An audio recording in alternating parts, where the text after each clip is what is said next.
For 33-year-old Brian Mast, returning from war meant fighting a new battle, learning how to live without his legs.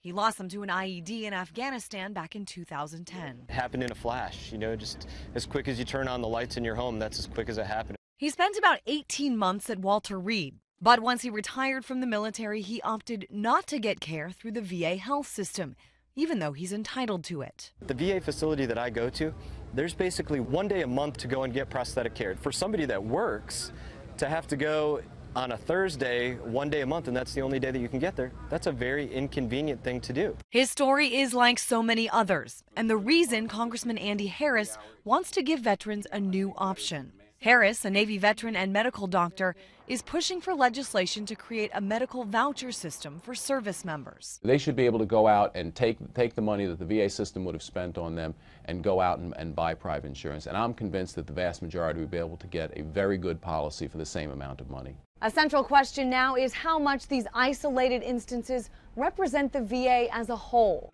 According to the New America Foundation's Philip Longman, it's the best system we have. The VA healthcare system, by many, many metrics, outperforms the rest of the U.S. healthcare system as a whole. But for Harris, the idea might be somewhere in between.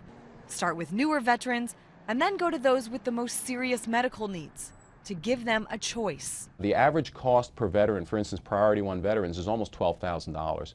You can buy them an insurance policy, one of the silver plans on the Affordable Care Act exchanges, for much less than that.